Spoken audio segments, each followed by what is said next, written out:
The real story behind what made the unsinkable ship sink. Something happened in the dark waters of the Atlantic that night. Something that would change history forever. This is not the romanticized Hollywood version with Leonardo DiCaprio and Kate Winslet. This is the real story of RMS Titanic, a story of arrogance, inequality, fatal mistakes, and heartbreaking heroism. What really happened on the night of April 14, 1912, when the unsinkable ship sank? The truth is far more complex and far more tragic than any movie could capture. The Titanic was not just a ship. It was a statement of human achievement at the height of the industrial age. Built by the White Star Line and constructed at the Harland and Wolff shipyard in Belfast, Ireland, the Titanic measured 882 feet long and weighed 46,000 tons. It had 9 decks, could carry over 2,400 passengers and crew, and featured luxuries that rivaled the finest hotels in the world. First-class passengers enjoyed a swimming pool, a gymnasium, a squash court, Turkish baths, and a grand staircase that would become iconic in history. The ship cost $7.5 million to build, equivalent to over $200 million today. But the Titanic was more than luxury. It was built with a revolutionary double-bottom hull and 16 watertight compartments. The designers calculated that the ship could survive with up to 4 compartments flooded. This led to the fatal overconfidence that would doom the ship. A crew member famously remarked that not even God could sink the Titanic. This hubris would be tested and shattered in the cold waters of the North Atlantic. The Titanic departed Southampton, England on April 10, 1912, on its maiden voyage to New York City. The passenger list read like a who's who of wealth and power. John Jacob Astor IV, one of the richest men in the world, was aboard with his young pregnant wife. Benjamin Guggenheim, the mining magnate, traveled in first class. Isidore and Ida Strauss, owners of Macy's department store, were taking a European vacation. These were the elites of the Gilded Age, traveling in unimaginable luxury. But the ship also carried hundreds of third-class passengers, mostly immigrants from Ireland, Scandinavia, and Eastern Europe, seeking new lives in America. They traveled in cramped quarters deep in the ship, separated by locked gates from the upper decks. The first 3 days of the voyage were uneventful. The Titanic steamed across the Atlantic at near maximum speed, trying to make headlines with a fast crossing. But Captain Edward Smith and his officers were aware of danger ahead. Throughout April 14, the Titanic received multiple ice warnings from other ships in the area. At least 6 separate messages warned of a massive ice field directly in the ship's path. Captain Smith altered course slightly south, but did not reduce speed. The Titanic continued racing through the night at 22 knots, nearly top speed. Why did Captain Smith not slow down?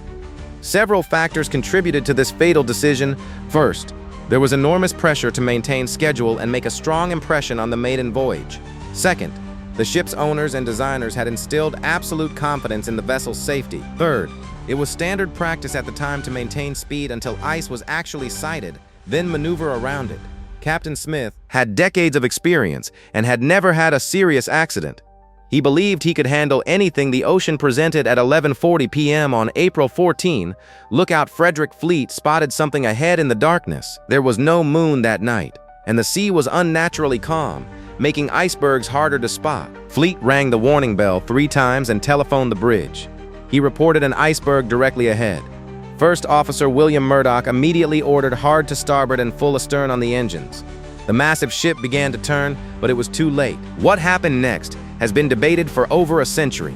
The Titanic did not hit the iceberg head-on. If it had, the reinforced bow might have absorbed the impact and the ship might have survived. Instead, the ship glanced along the side of the iceberg, which scraped along the starboard hull below the waterline. The collision lasted only about 10 seconds, and many passengers barely felt it. But those 10 seconds sealed the ship's fate. The iceberg had opened up the hull across 6 of the 16 compartments. Water began flooding into the ship. The designer, Thomas Andrews, who was aboard for the maiden voyage, quickly assessed the damage. His verdict was devastating. The ship could survive 4 flooded compartments, but not 6. The Titanic was doomed. He gave the ship 1 to 2 hours before it would sink. Captain Smith ordered the lifeboats to be uncovered and prepared. But here lay another fatal flaw in the Titanic's design and planning. The ship carried only 20 lifeboats with a total capacity of 1,178 people. There were over 2,200 people aboard. Even if every lifeboat was filled to capacity, over 1,000 people would be left behind. Worse, maritime regulations at the time based lifeboat requirements on ship tonnage, not passenger capacity. The Titanic actually exceeded the legal requirements for lifeboats, even though it clearly did not have enough to save everyone. At 12:05 a.m., Captain Smith gave the order to begin loading the lifeboats. He also ordered distress signals to be sent. The Titanic fired distress rockets into the night sky and transmitted SOS messages by wireless telegraph. The nearest ship to respond was the RMS Carpathia, but it was 58 miles away and would take over 3 hours to arrive. There was another ship much closer, only about 10 miles away, that could have saved everyone. The SS Californian sat stopped in the ice field, her crew asleep. Her wireless operator had gone to bed and never received the distress calls. Crew members on the Californian saw the Titanic's distress rockets but did nothing, thinking they were fireworks or company signals. As the lifeboats were loaded, the reality of the class system aboard the Titanic became brutally clear. First and second class passengers had easy access to the boat deck. Third class passengers were trapped below decks behind locked gates, designed to prevent them from mingling with wealthier passengers. By the time crew members unlocked some of the gates and helped third-class passengers navigate the confusing passageways to the upper decks, many lifeboats had already departed. The loading of the lifeboats was chaotic and tragic. Officers enforced a women and children first policy, but inconsistently. Many lifeboats departed only half full because crew members thought the boats would buckle if fully loaded, or because there were not enough women and children nearby to fill them. Lifeboat 1, designed to hold 40 people, left with only 12. Lifeboat 7 left with only 28. Meanwhile, hundreds of people remained trapped on the sinking ship. Some of the most heartbreaking stories emerged from these final hours. Isidore and Ida Strauss refused to be separated. Ida gave up her seat in a lifeboat to stay with her husband. They were last seen sitting together on deck chairs as the ship went down. Benjamin Guggenheim and his valet changed into evening clothes, saying they would go down like gentlemen. The ship's band, led by Wallace Hartley, continued playing music on deck to keep people calm. They played until the very end. And all 8 musicians perished. Hartley's body was later recovered, his violin case strapped to his chest. At 2:05 a.m., the last lifeboat was lowered. Over 1,500 people remained on the ship. The bow continued to sink, lifting the stern higher and higher out of the water. At approximately 2:17 a.m., the stress became too much. The ship's lights flickered and went out. Then, with a sound described as like thunder or a freight train, the ship broke apart between the third and fourth funnels. The bow section sank immediately. The stern settled back briefly, then tilted vertical and slid beneath the waves at 2:20 a.m.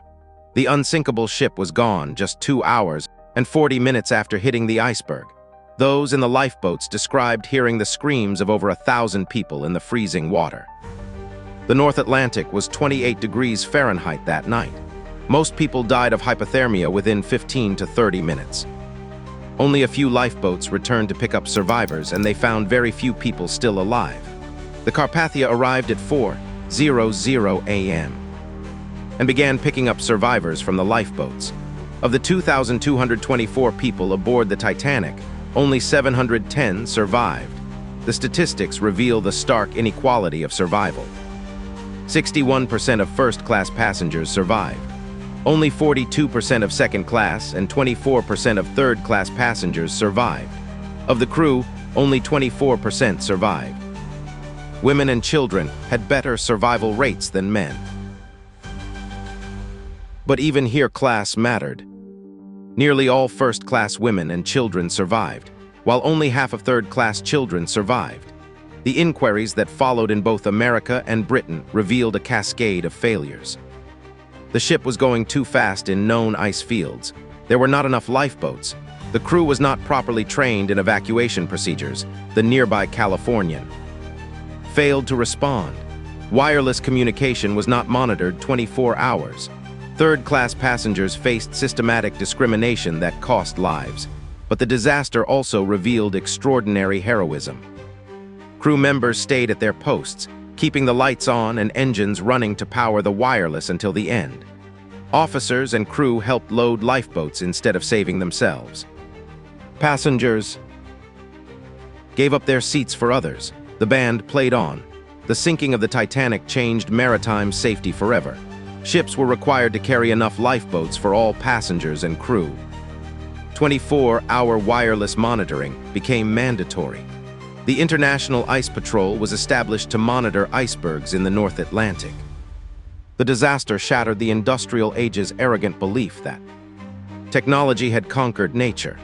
The wreck of the Titanic was discovered in 1985 by Robert Ballard, lying in two pieces 12,500 feet below the surface. The ship has been slowly deteriorating, consumed by rust and bacteria.